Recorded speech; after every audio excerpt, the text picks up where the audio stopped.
Shalom, graça e paz. É uma honra sempre estar aqui.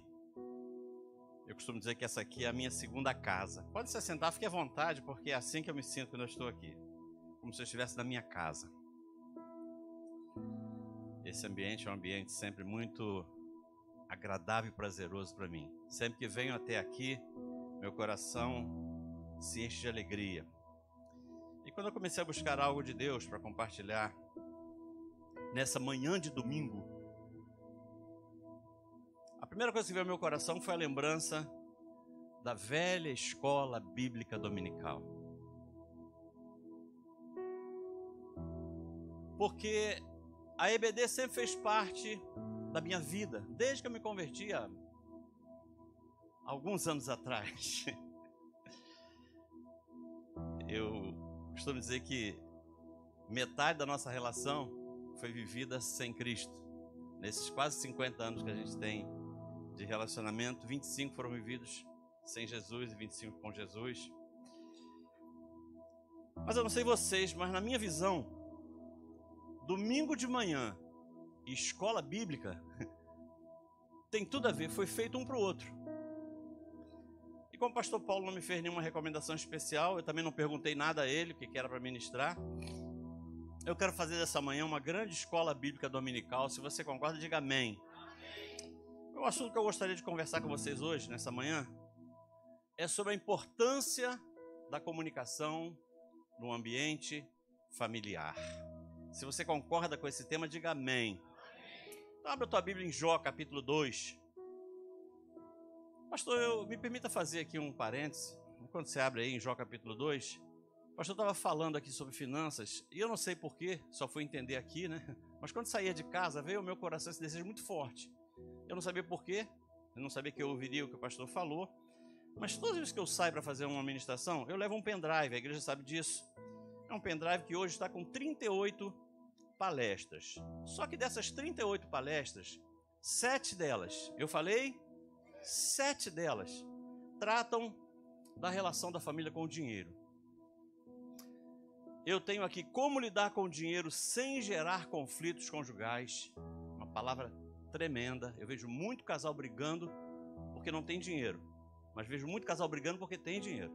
O que eles não sabem, na verdade, é lidar com dinheiro. Tem uma palavra que chama como vencer uma crise financeira, uma palavra também poderosa. Tem uma palavra que chama 7 chaves para se livrar das dívidas. E tem uma última que eu gravei muito recentemente, algumas semanas atrás, como atingir a plenitude financeira em Deus. Uma palavra poderosa também. Mas aqui nesse pendrive tem um seminário. Eu já comentei com ele sobre ele com o pastor Paulo. A gente está para agendar esse seminário. Chama-se A Prosperidade da Família Cristã. Um seminário de 3 dias. Ele está aqui também. No módulo 1, a gente trata sobre como viver a verdadeira prosperidade. Que ela não tem a ver só com dinheiro. A verdadeira prosperidade é muito mais ampla do que só dinheiro. No segundo módulo, a gente trata sobre o cristão, a família e o dinheiro. E no terceiro módulo, a gente trata sobre o orçamento doméstico e a prosperidade. Se você quiser depois, tá? Vai ficar ali com a minha esposa. Depois se quiser fazer Pix, alguma coisa. Eu não trouxe dinheiro, faz Pix, faz quando tiver. Aqui a gente trabalha na confiança, é todo mundo irmão. Posso ouvir um amém? Mas acharam aí? Jó capítulo 2. A Bíblia fala, é interessante, que a morte e a vida estão no poder da língua, né? Quem bem usá-la vai comer do seu fruto. Então a gente vai tratar um pouquinho sobre isso. Eu quero começar a reflexão usando como base uma discussão entre Jó e a sua esposa. Está no verso 7, um diálogo áspero, que está registrado em Jó 2,7. Acompanhe comigo na sua versão, pode não ser a sua que eu vou ler aqui. Gosto muito de trabalhar com versões modernas para tratar de relacionamento, ajuda o entendimento. Diz assim na versão que eu tenho aqui. Então Satanás partiu da presença do Senhor e lançou uma terrível doença sobre Jó. O corpo de Jó ficou inteiramente coberto de feridas abertas e cheias de pus, dos pés à cabeça. Sofrendo muito, Jó se sentou sobre um monte de cinzas e com um caco de barro começou a coçar suas feridas. A esposa de Jó, aqui entra a abençoada, revoltada, exclamou: você ainda vai tentar ser muito religioso, mesmo depois de tudo que Deus nos fez? O melhor que você tem a fazer é amaldiçoar a Deus e morrer. verso 10. Mas Jó respondeu: o que você está falando é loucura completa. Já recebemos tantas coisas boas de Deus, por que não receber também o sofrimento e a dor? Eu encerro aqui dizendo o que está no verso. E mesmo diante de mais esse sofrimento terrível, Jó não disse uma palavra má contra Deus. Vamos orar mais uma vez a Deus. Com a tua cabeça. Senhor Deus, Pai querido, esta é a tua palavra. A partir de agora somos dependentes de que o Senhor fale conosco para que possamos ter o que repartir com a tua igreja. Dê-nos unção e revelação do alto, para que a tua igreja saia daqui hoje edificada pela tua santa e gloriosa palavra. Continua trabalhando conosco no chamado que o Senhor nos deu de extrair princípios bíblicos e fazermos aplicações na nossa vida familiar. Eu peço que seja assim, mas conhecendo Deus a quem nós servimos, já te agradeço. Deus, muito obrigado. Assim oramos, em nome do teu Filho amado Jesus. Amém e amém. Amados, esse texto que a gente leu relata um típico desentendimento conjugal. Aliás, uma das vantagens de estar casado, pastor, é que quando acontece alguma coisa errada, tem sempre alguém do nosso lado. Nem que seja para dizer: eu te avisei, eu falei que não ia dar certo. Mas sempre tem alguém do nosso lado. E no diálogo narrado nesse texto, a esposa de Jó, tomada de muita indignação, ela tenta expressar o que ela estava sentindo, vendo seu marido sofrer. Só que ela acaba falando o que não devia. E do outro lado nós vemos Jó, que depois de ouvir o que ele não esperava ouvir, rasga o seu coração dizendo: isso você está dizendo é loucura. Você esqueceu de todas as coisas boas que nós já vivemos com o Senhor. Você se esqueceu de tudo. Queridos, quem sabe essa não tenha sido uma discussão a mais entre tantas outras que Jó e sua esposa tiveram. Quem sabe uma a mais.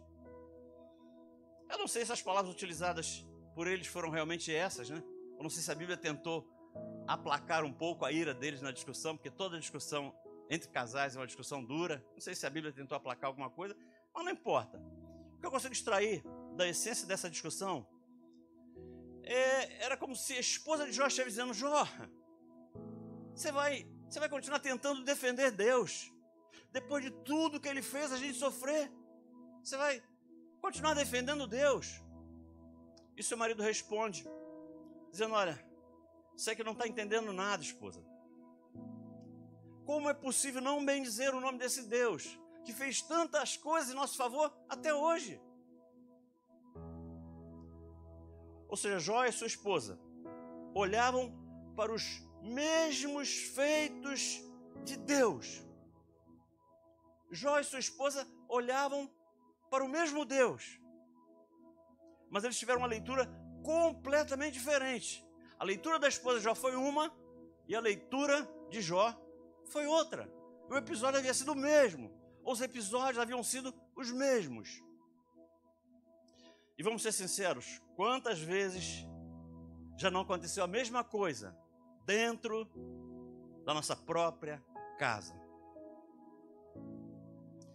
Por que eu estou dizendo isso? Porque homens e mulheres veem o mesmo fato, o mesmo acontecimento, por ângulos completamente diferentes. A visão masculina é uma e a visão feminina é outra. E isso acaba gerando algum ruído na nossa comunicação familiar. E, amados, a qualidade da nossa comunicação é um excelente termômetro para saber como estão os nossos relacionamentos familiares. A qualidade da comunicação mostra muita coisa. Quando vemos famílias cuja comunicação é sempre cheia de críticas, acusações frequentes, agressões verbais, isso é um forte sinal que aquela família está enfrentando algum problema. Ou então, outro sinal bastante comum de que a comunhão já foi comprometida é quando não existe mais diálogo. é aquela família onde as pessoas já não conversam mais. E é impressionante como as crises mexem com o nosso lado emocional. Mesmo, pastor, numa família onde todo mundo teme a Deus, mesmo numa família onde todos são servos de Deus, as crises nos abalam. Porque às vezes os problemas são tantos, mas tantos, mas tantos, que eles nos fazem sair da graça. E observe que Jó tinha um testemunho de vida tremendo. O próprio Deus diz dele: era um homem íntegro, reto, temente a Deus e que se desviava do mal. Jó 1:8. Mas mesmo assim, deu ruim. O tempo fechou. E eu não sei se isso serve de desculpas, mas se olharmos para o contexto onde esse diálogo acontece, vamos descobrir que esse diálogo acontece em meio a uma série de problemas que aquela família estava enfrentando. O texto revela que Jó estava muito mal, mas muito mal mesmo. Jó estava fisicamente doente, emocionalmente doente e espiritualmente doente. Ou seja, Jó enfrentava problemas no corpo, na alma e no espírito. Parece que é o cumprimento de um versículo bíblico que diz que um abismo chama outro. Parece. Se não, vejamos, Jó tinha problema no corpo? Tinha. A Bíblia diz que ele estava cheio de chagas, dos pés à cabeça. Ele tinha problema na alma? Sim, porque a Bíblia diz que ele havia perdido todos os seus bens e havia perdido todos os seus filhos. E havia algum problema na área espiritual, porque o próprio Jó, no finalzinho, Jó 42:5 diz que conhecia a Deus somente de ouvir falar. Mas essas experiências fizeram com que Jó visse Deus de uma outra forma. E é assim mesmo que acontece. As crises têm essa capacidade de nos abalar emocionalmente. E a consequência natural é que a discussão acaba acontecendo sem nenhum motivo relevante. E o mais comum é que depois de um bate-boca daqueles homéricos, o casal se isole. Vai cada um para o seu lado. E eles ficam com uma tromba de 1 palmo cada um.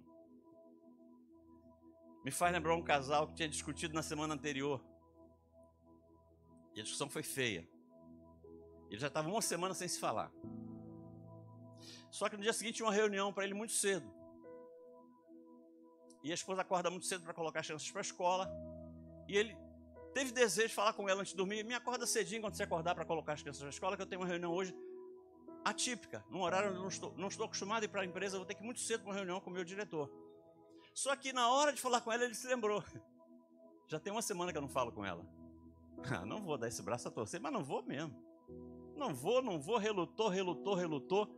Mas ele precisava dessa atenção desse horário. Ele faz o seguinte, pega um papel, uma caneta e escreve assim: meu bem, olha só, meu bem, me acorde às 6. E bota debaixo do abajur dela. E ó, quando ele acorda, 8:30 da manhã, o sol a pino, ele acorda indignado, porque ela não o acordou. Quando ele olha na mesa de cabeceira dele, embaixo do abajur, tinha um bilhete: meu bem, acorda, já são 6 horas. Mas ele não quis falar com ela. E da mesma forma ela não quis falar com ele. Eu gostaria de refletir com vocês hoje sobre 4 obstáculos à boa comunicação no lar para a gente superar isso. 4 obstáculos para uma boa comunicação, para uma comunicação efetiva. Primeiro obstáculo que eu vejo, trabalhando com casais, nesses últimos 15 anos, é o estresse dos nossos dias. Isso tem sido um veneno. Um dos maiores males dos nossos dias é o estresse. Interessante, pastor, que o estresse não tem poder para nos roubar o amor, mas ele tem poder para nos roubar o humor. Que em muitas famílias o que falta não é amor, o que falta é humor.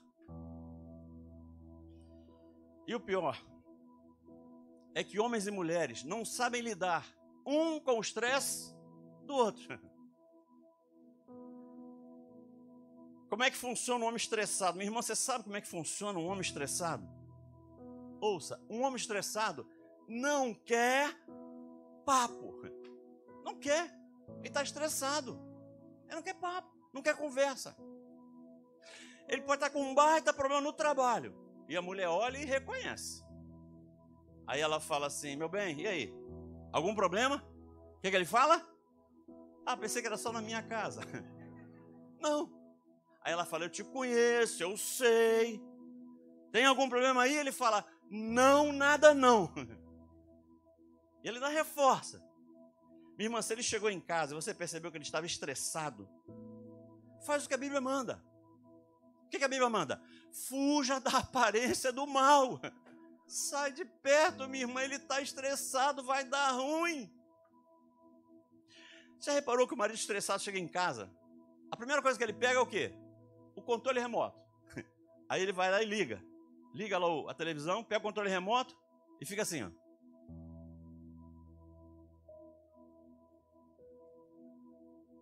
Aí a esposa passa e fala assim, o que ele está vendo? Ele não fica 30 segundos num canal, ele está vendo o quê? Minha irmã, não está vendo nada. O que ele está fazendo? Curando o estresse dele. Você está curando o estresse. Dá esse tempo para ele. Deixa ele curtir o estresse dele. Porque ele vai ficar muito melhor do que quando ele chegou. E como é que funciona uma mulher estressada? Da maneira exatamente oposta. Olha que confusão. Se homem estressado não quer papo, mulher estressada quer desabafar. Ela tem que falar, tem que botar tudo para fora. É assim que funciona a mulher estressada. Se o marido faz essa mesma pergunta para a esposa, meu bem, alguma coisa aí, tá alguma coisa contigo? Como é que foi o seu dia? Sabe, se ela estiver estressada, sabe o que ela vai falar? Acordei às 6, virei de lado, botei as pernas para baixo, calcei o chinelo, levantei, me dirigi ao banheiro. Ela vai falar meia hora, sobre o que ela fez até tomar banho.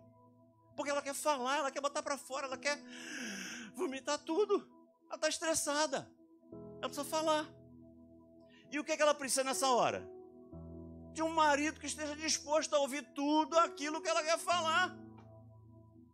Meu irmão, olhe para ela enquanto ela estiver falando. Porque senão ela vai falar e você vai falar assim, fala, pode falar. E você liga a televisão. Aí ela fala assim, olha para mim que eu estou falando. Aí ele fala assim, mas peraí, eu escuto com o ouvido, não escuto com o olho, por que eu tenho que olhar? Meu irmão, olha assim, estiver falando, dê atenção a ela. Nem que seja com Tu não tem noção do poder de um De vez em quando você fala assim, meu Deus, caramba, você já ganhou o dia.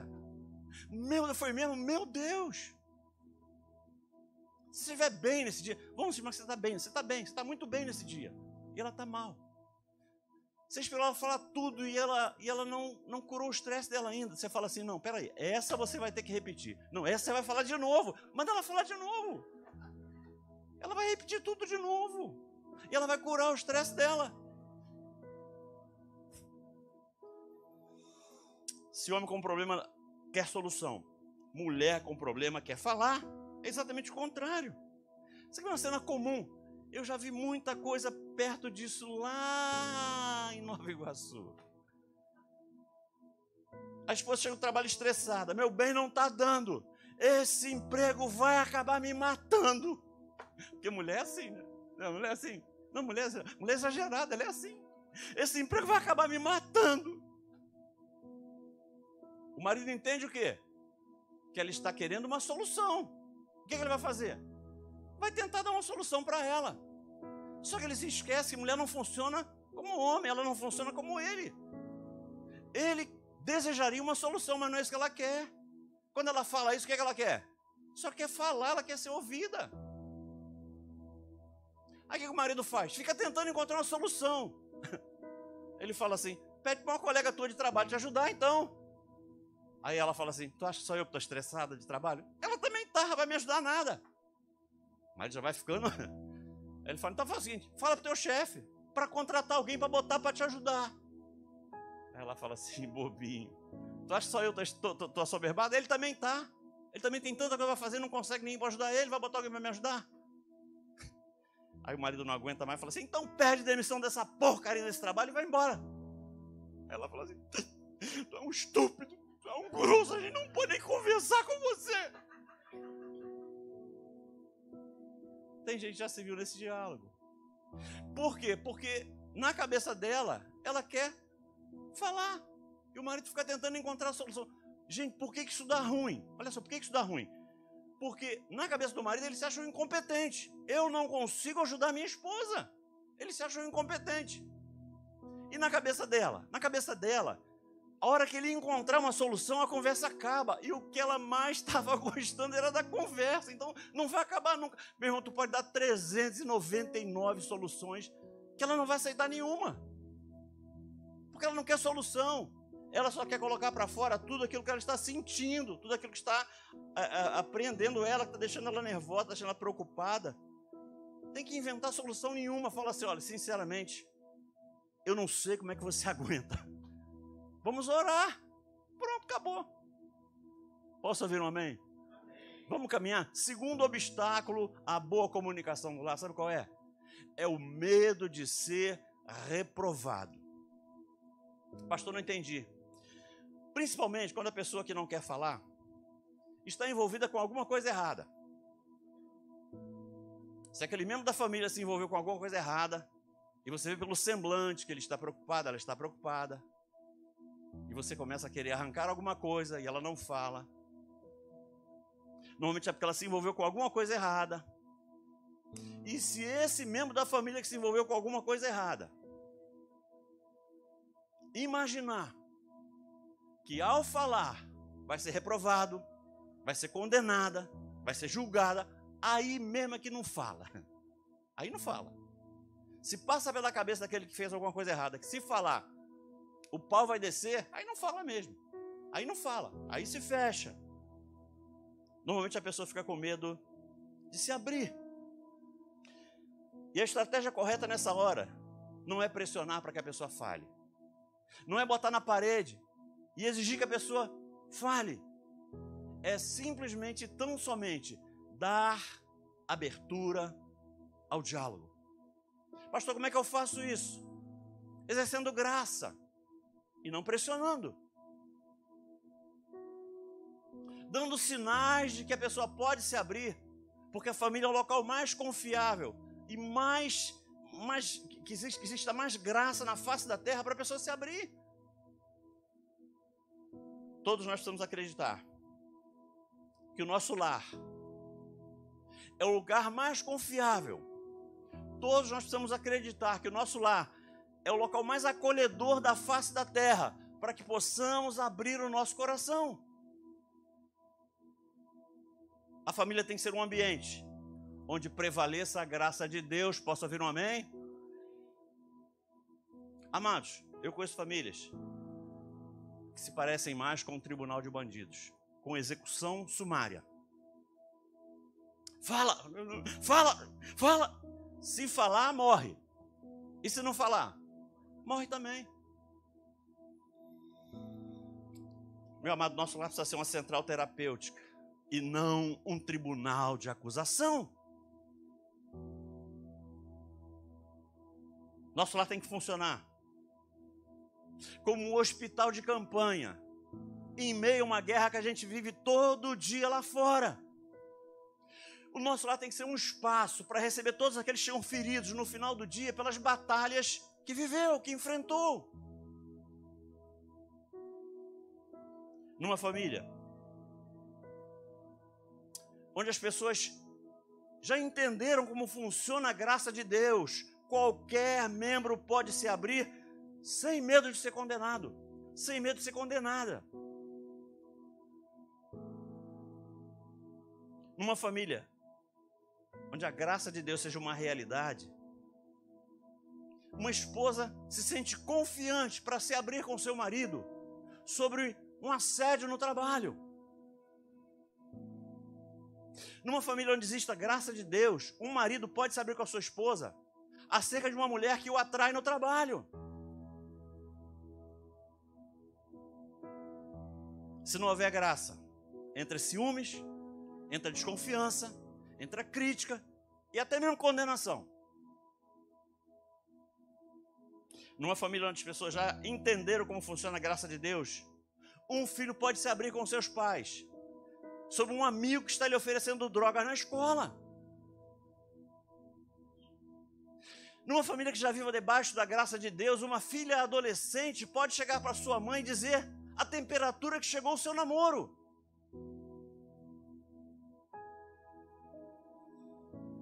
Temos que ver essas virtudes, ou melhor, temos que ver essas atitudes como virtudes, como atitudes nobres, atitudes de coragem.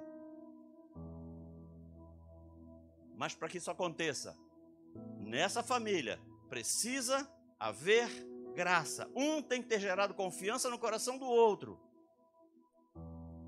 Esse é um grito de alguém que está tentando se livrar de algo que está sendo forte na sua vida, alguém que está sendo tentado, mas não quer cair. Uma pessoa que se abre em casa sobre aquilo que está vivendo lá fora é alguém que está pedindo ajuda.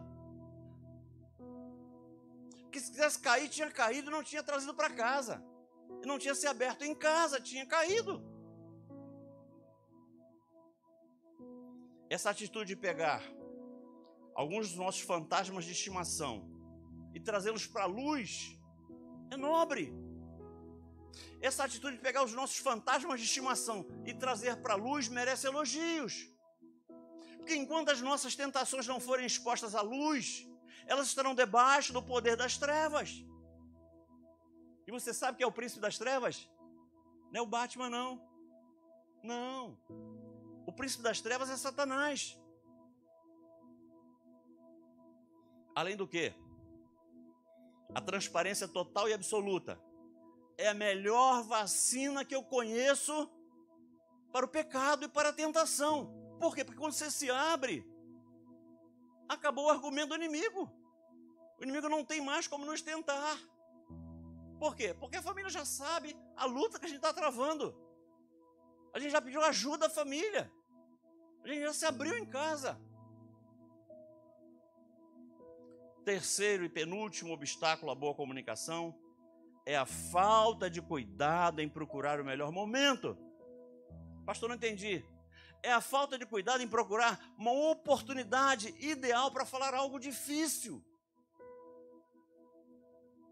Quantas conversas importantes, mas pastor, importantes, deixaram de ser mantidas pela falta desse cuidado. A gente quer falar qualquer hora e não pode ser assim, ainda mais conversas difíceis. Não pode ser em qualquer hora. É a esposa tentando conversar algo importante com o seu marido, na hora que ele está vendo futebol. Vai dar certo isso? Mas é importante, o nosso filho foi repreendido na escola, amanhã vai ter que ir lá de manhã para... Minha irmã, ele está vendo o jogo, espera acabar o jogo. Ele vai te dar toda a atenção. Não é que você está falando coisa errada, está falando na hora errada. O marido chega em casa, encontra a esposa vendo um filme daqueles que chora o tempo todo, desde as 6 da tarde, falta 5 minutos para acabar o filme. E ele quer a atenção dela na hora que ele chega. Meu irmão, ela não vai te dar atenção agora, espera ela acabar o filme, ela vai te dar toda a atenção do mundo. Ah, mas o que eu quero falar é importante. E daí? Dá para esperar 5 minutos? Dica de quem tem quase 50 anos de relacionamento. O melhor momento para dizer algo que não nos agrada é quando está tudo em paz. E a gente age exatamente o contrário. É quando você está na cama, sentado, conversando na mesa, numa refeição, está tudo na paz. É hora de falar. Infelizmente a gente deixa para reclamar, que hora? No meio da discussão. Quando o caldo já entornou, aí a gente bota mais lenha na fogueira. A gente joga mais gasolina no fogo. Vomitamos tudo aquilo que está acumulado no nosso coração, sem nenhum cuidado. E quarto e último obstáculo à boa comunicação é o desconhecimento por grande parte de nós do que seja linguagem relacional. Pastor, não sei o que é isso. Meu irmão e minha irmã, uma coisa é aquilo que você falou. Outra coisa é aquilo que o outro entendeu. Uma coisa foi aquilo que você falou. Outra coisa foi o sentimento que você gerou no coração de quem ouviu. E são duas coisas completamente diferentes. Ah, mas não foi isso que eu falei. Não foi essa a minha intenção. E daí? O estrago já está feito. Você acha que foi muito claro na hora que você falou. Você acha que foi claro, você acha que foi clara. Mas o outro entendeu completamente diferente. E aquilo que ele entendeu, ou aquilo que ela entendeu, é mais importante do que você tentou falar. Principalmente pelo fato de que uma mulher não se contenta em ouvir sobre um fato. Fala sobre um fato para uma mulher, sabe o que ela vai querer saber? O porquê. A mulher é assim. Não basta falar do fato, ela quer saber os porquês. Isso sem contar que nós homens não entendemos muito bem as indiretas femininas. Meu Deus, como é que eu vejo casais se enrolando aqui? As mulheres acham que nós homens temos a obrigação de adivinhar o que elas querem. E se a gente não adivinhar, elas ficam indignadas. Indignadas. A gente é obrigado a adivinhar. Gente, o casal está deitado na cama. E lá em casa, o quarto é no andar de cima, é mais complicado ainda. É a cozinha embaixo.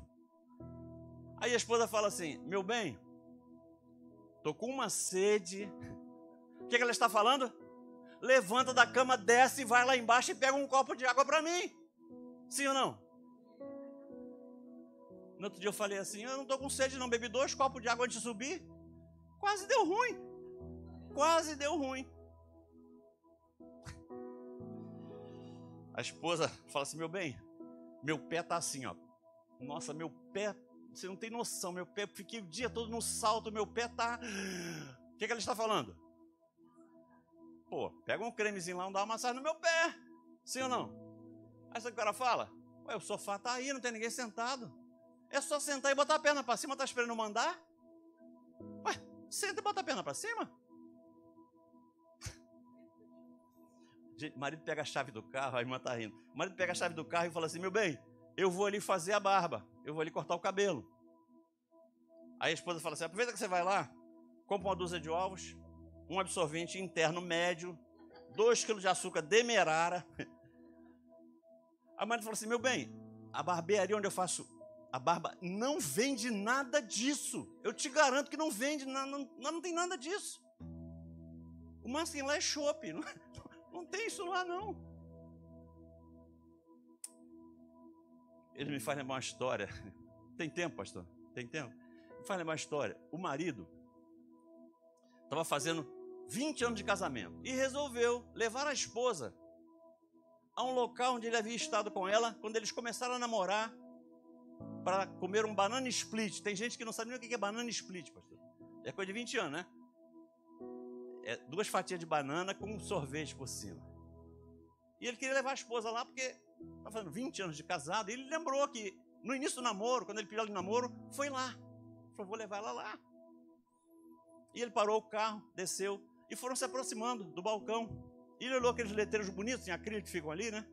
E ele olhou lá que o banana split custava R$ 39,90. E ele falou assim, meu Deus, como é que pode um banana split custar R$ 39,90? Sabe o que a esposa falou? Tu é um pão duro mesmo. Se era para fazer conta de R$ 30, não me trouxesse aqui. Para me trazer aqui, me fazer passar essa vergonha, era melhor não ter trazido. O marido foi com a maior das boas intenções, ele queria agradar a esposa, mas ele falou algo que ela entendeu de uma forma completamente errada. Ele fez um comentário acerca do valor do banana split, ela já entendeu que ela não valia R$ 39,90.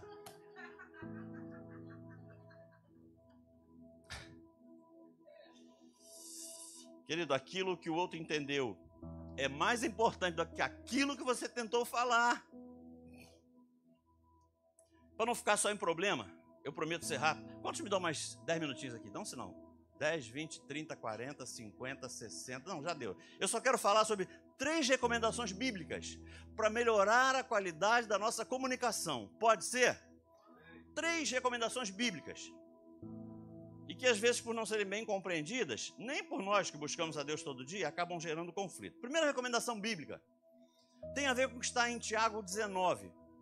Tiago 1,19 fala assim: queridos irmãos, nunca se esqueçam de que é melhor ouvir muito, falar pouco e não nos irarmos. Ou na tradução que a gente conhece, seja pronto em ouvir, tardio em se falar e tardio em se irar.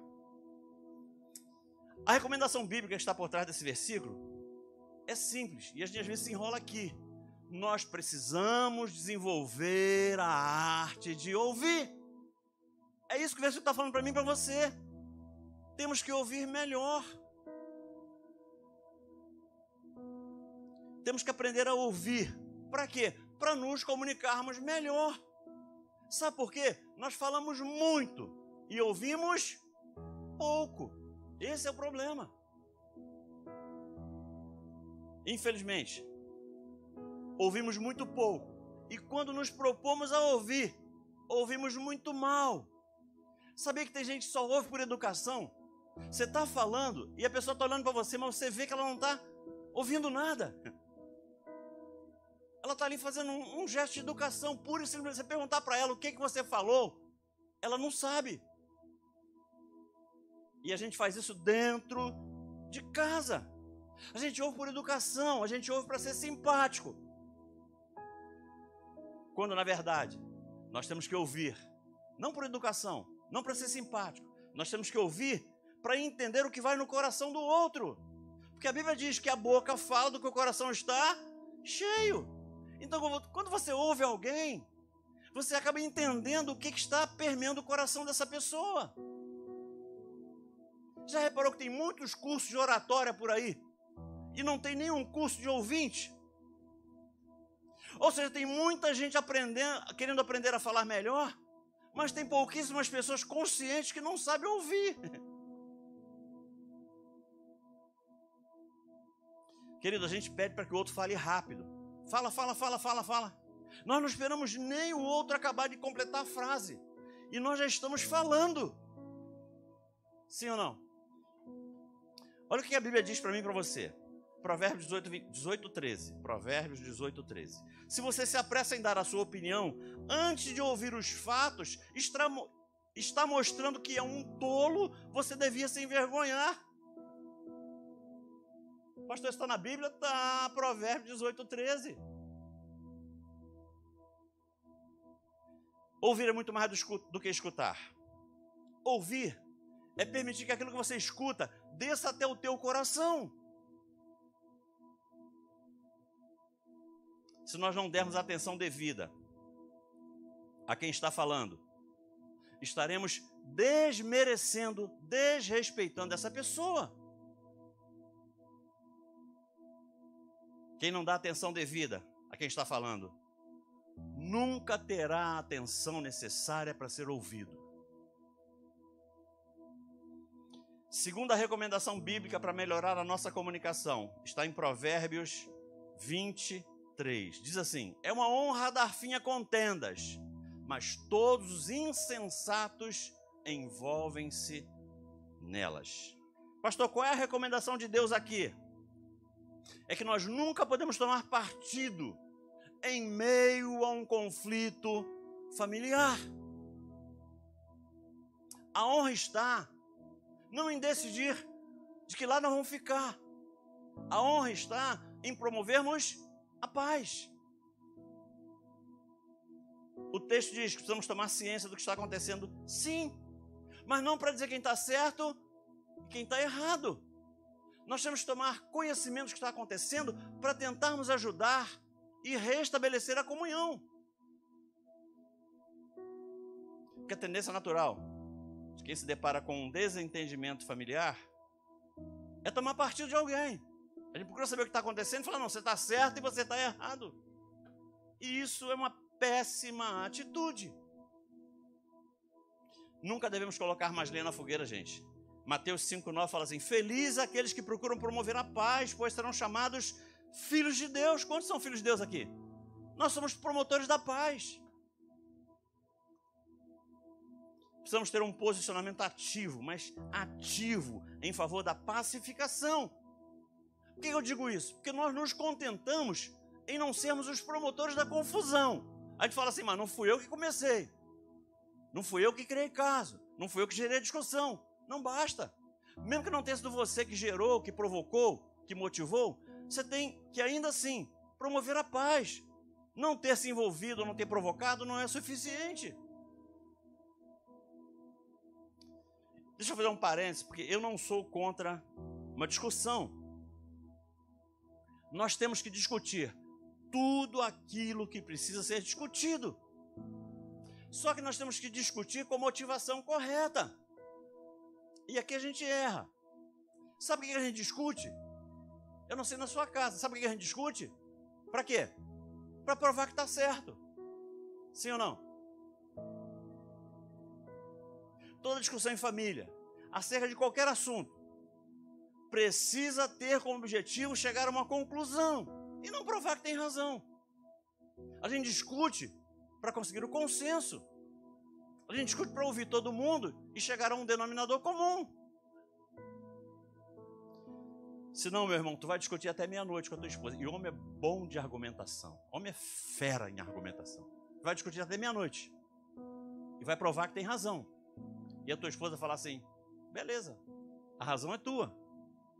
Mas você faz o seguinte, você pega a tua razão, o teu travesseiro e vai dormir no sofá. Ué.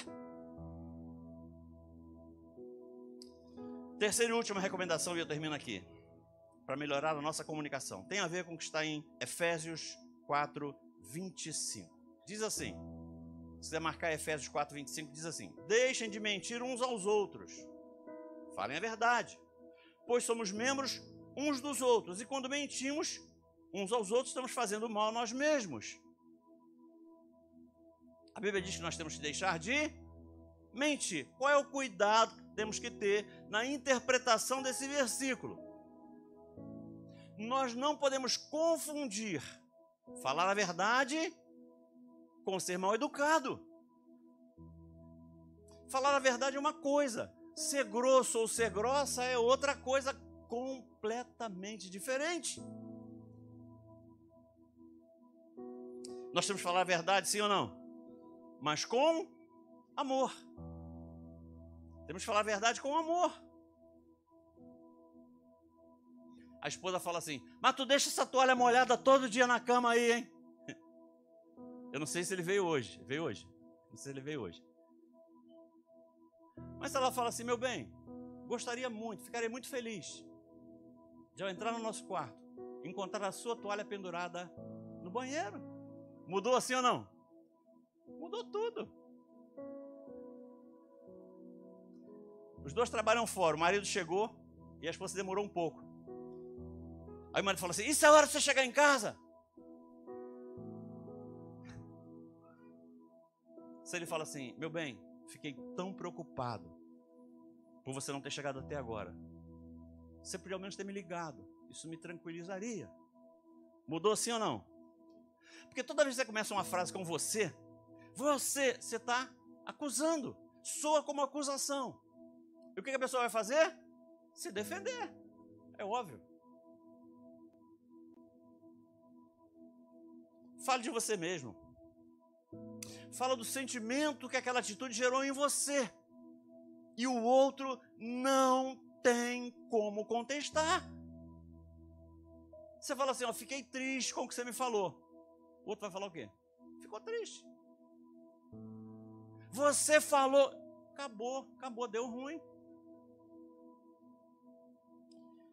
Eu concluo aqui, eu não sei se você já presenciou uma cena dessa. Você conhece uma família que precisa de intérprete para se comunicar? Conhece alguma família assim? A família onde todo mundo fala português, mas só se comunica com intérprete. O pastor está rindo.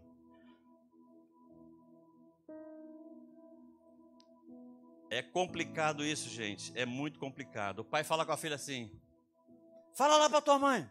Se ela quer que eu compre alguma coisa no mercado, que eu vou no mercado. Aí a filha intérprete vai na mãe.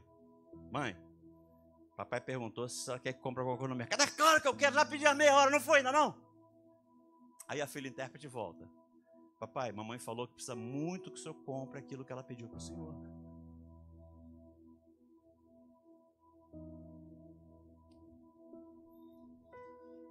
Ou então a mãe falando para o filho. Pergunta pro teu pai, pergunta pro teu pai se ele quer jantar. Aí o filho intérprete vai no pai. Pai, a mãe está fazendo uma comida quentinha e perguntou se o senhor quer comer. Aí o pai fala assim, é claro que eu quero, até essa hora não faça janta ainda. O que essa mulher está fazendo quando terminou a janta? Aí a filha intérprete volta e fala assim, mãe, papai falou que está com uma fome.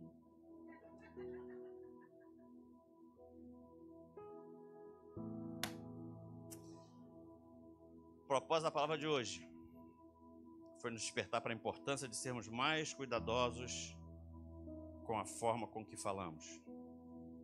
Uma família assim está longe de estarem cheios do Espírito, mas parece que eles falam línguas estranhas.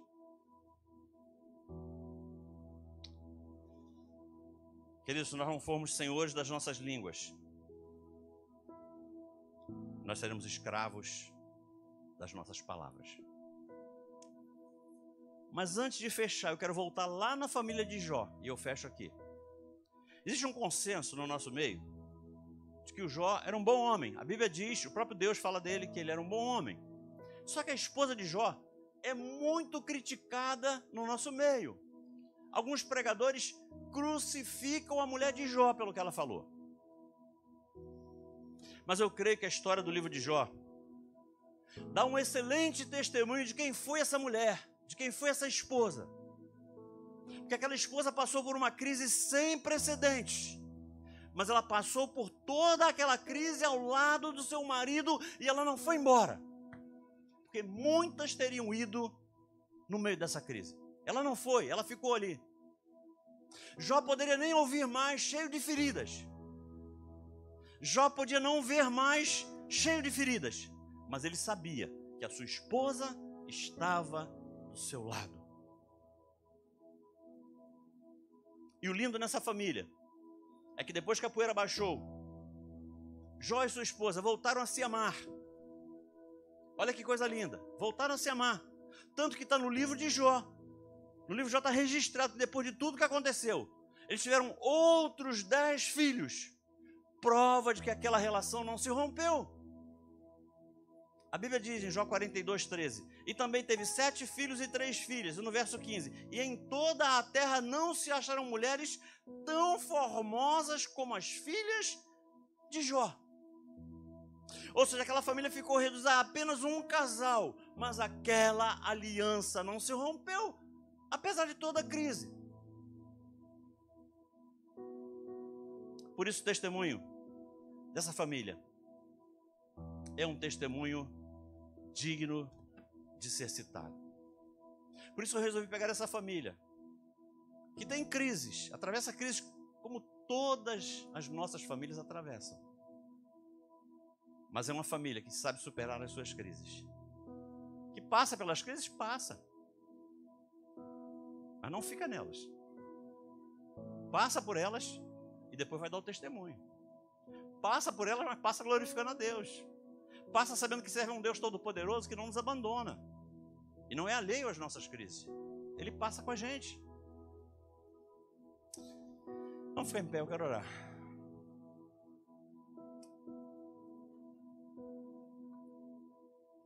Eu não sei como é que vai a tua relação familiar. Não tenho a mínima ideia. Mas para eu ter vindo até aqui hoje para falar disso, eu tenho certeza absoluta que eu não sei. Mas o Espírito Santo de Deus sabe. O Espírito Santo de Deus sabe por que essa palavra foi ministrada hoje. Eu não sei como tem sido os teus diálogos. Nem entre você e sua esposa, você e seu marido, e muito menos de você com seu pai, com a sua mãe, ou de você com seu filho ou com a sua filha. Não sei. Mas eu sei de uma coisa. Se você colocar em prática aquilo que você ouviu hoje, e digo mais, se você colocar em prática aquilo que o Espírito Santo falou contigo e que nem fui eu que falei, mas o Espírito Santo falou contigo. Se você colocar em prática, eu tenho certeza que Deus é fiel. Deus restaura um relacionamento que aos nossos olhos não tem mais jeito. Assim como Ele fez com Jó e sua esposa, Ele faz com a gente. Mesmo depois de todo o vendaval, toda a tempestade, tem uma bonança te esperando. Creia que acima das nuvens escuras, o céu ainda brilha. Eu quero orar por você. Se você quiser, sentir desejo no coração de vir aqui, eu quero que essa unção que Deus tem me dado para trabalhar com casamento e família seja repartida com você. Eu quero tocar você. Eu quero orar com você. Vem aqui.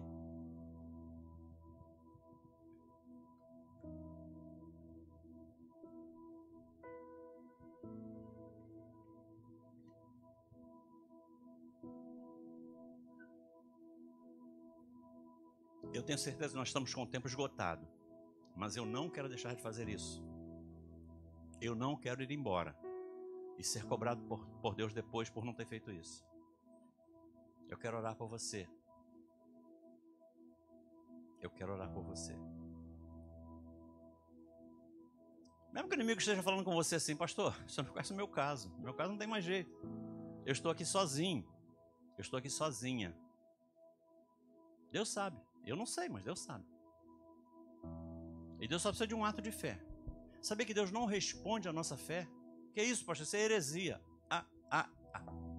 Deus não responde à nossa fé. Deus responde àquilo que a gente faz com a nossa fé. A fé de Moisés levou ele a confrontar o líder da maior nação da sua época. A fé de Raabe fez ela esconder os espias e ter seu nome na genealogia de Jesus. Mas a gente precisa ter ato de fé. Não basta dizer que tem fé e na hora de provar que tem fé, se omitir, se desencorajar.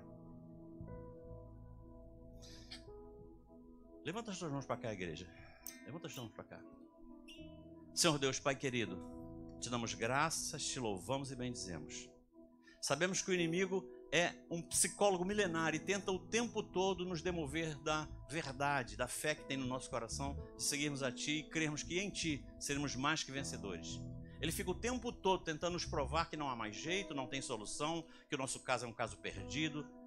Mas eu estou aqui da parte do Senhor para orar por essas pessoas, interceder pela vida delas e fazer com que elas creiam em seus corações, que elas precisam dar passos movidos pela fé. A Tua palavra diz que sem fé é impossível agradar a Ti. Mas elas precisam entender que o que prova diante do Senhor, a fé que elas têm em seus corações, são os seus atos de fé. São os passos que são dados a partir da fé que nós temos em nosso coração. Por isso, instrui teus filhos, dê estratégia aos teus filhos, revela aos teus filhos o que é necessário fazer daqui para frente, para que eles possam caminhar em direção a restaurar, a restabelecer todos os seus relacionamentos familiares. E eu tenho certeza que eles serão mais que vencedores por um Deus que a gente serve, pelo Cristo que nos resgatou. Eu profetizo assim, em nome do Teu Filho amado Jesus, amém e amém.